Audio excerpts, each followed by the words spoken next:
DJ turn it up, better DJ bring it back. Tell the DJ turn it up, better DJ.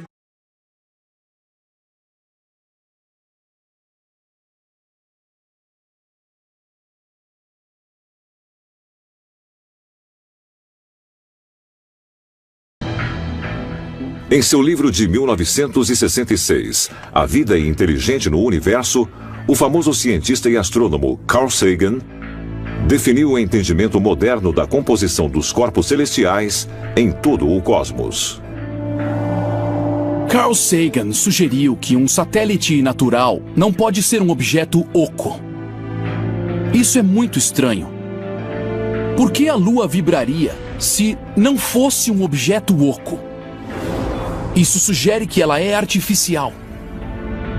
Partes significativas da Lua podem ter ficado ocas. Se esse for o caso, provavelmente isso não aconteceu naturalmente. Isso deve ter sido feito artificialmente. Isso suscita uma pergunta importante. Quem teria a capacidade, as habilidades e a tecnologia para fazer isso?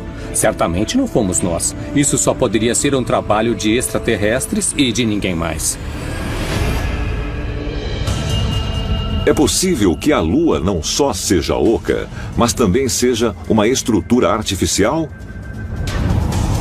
E nesse caso, poderia ser uma criação extraterrestre?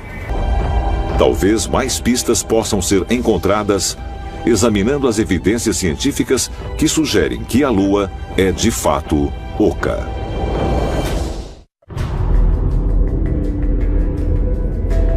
A superfície da Lua é marcada por dezenas de milhares de crateras de impacto de diversos tamanhos.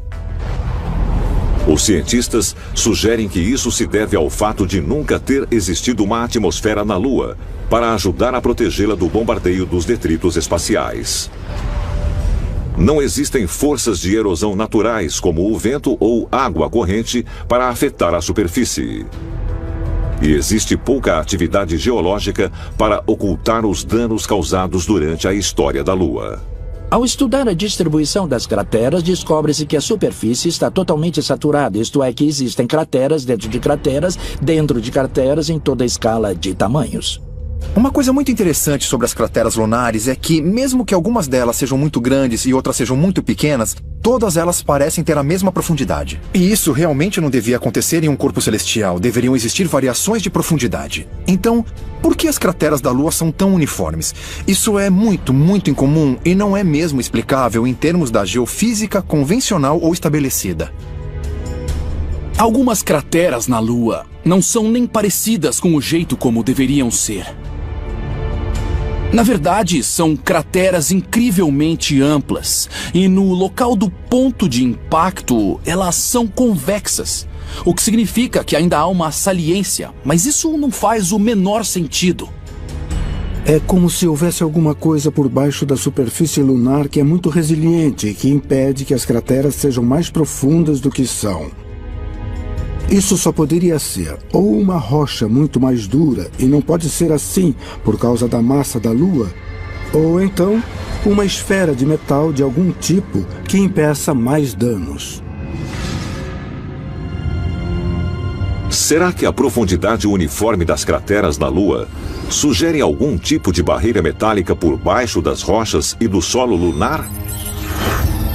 Mas, se for assim, por que os cientistas estabelecidos sugerem que, se fizessem isso, eles também teriam de reconhecer que a Lua pode ser oca?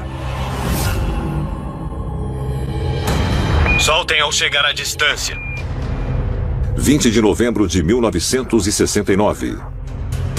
Durante a subida de volta ao módulo de comando, o comandante Charles Conrad Jr. e o piloto do módulo lunar, Alan Bean, soltaram o veículo de lançamento da Apollo 12 e o deixaram cair de volta na Lua. Apollo 12, veículo solto e caindo. Entendido. Com o impacto, aconteceu algo muito inesperado. A Lua reverberou sismicamente como um sino por mais de 1 hora.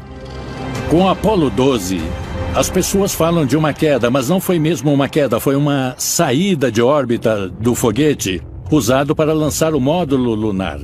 E a tripulação separou o veículo de lançamento e o jogou de volta ao solo, bem perto de onde eles tinham instalado um sismógrafo na Lua.